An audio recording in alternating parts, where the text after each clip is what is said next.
Hi, I'm John, here at the Schiffer Book Farm.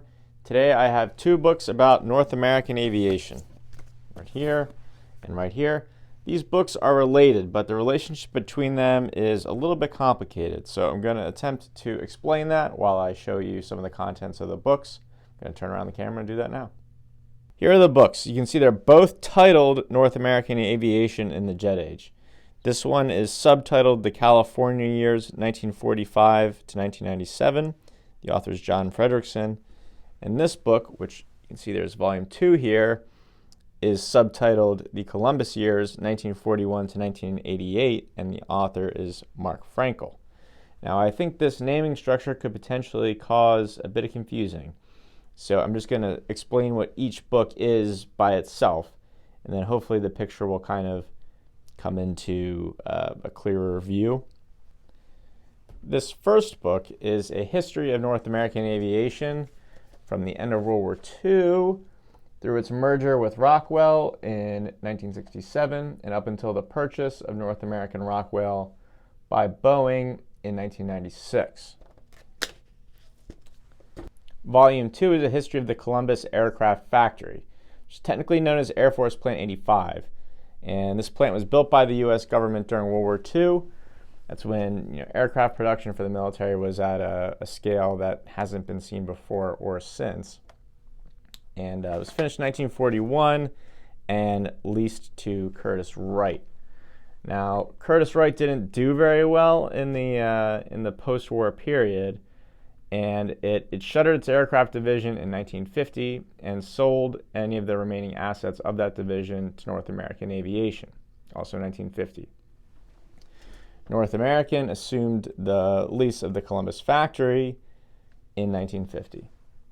North American, which merged with Rockwell and became North American Rockwell in 1967, leased the factory from 1950 all the way up until 1988. By 1988, North American Rockwell did not have enough work to run the Columbus factory, and the lease went to McDonnell Douglas for a few years. Aircraft production was done by the early 90s, and the Air Force actually sold the property to Schottenstein Stores Corporation in 1997. And that's a private company based in Columbus. Since that time, the facility has been closed while a massive environmental cleanup operation takes place. Waste wasn't properly removed from the facility during the years when aircraft production was happening there, and there's no defined date on when the project will be done.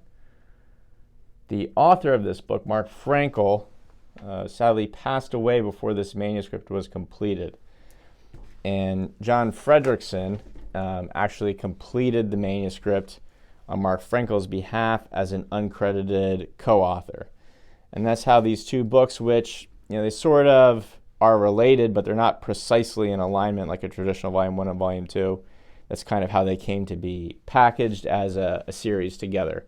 As I flip through the books, hopefully you could kind of get a feel. They're both very well illustrated books, and they guide you through the various projects that North American undertook during the post-war period, being both military aircraft, space, things like that. It takes you through from the perspective of engineers, from test pilots, etc., along with providing a technical description of the aircraft involved.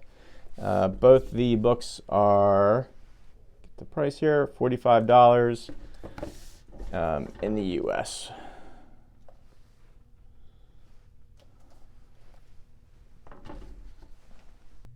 Both of the books shown in this video are in stock and available to purchase wherever books are sold. I'll put links to both on schiffermilitary.com. Please like and subscribe if you enjoyed this video. Thank you for watching.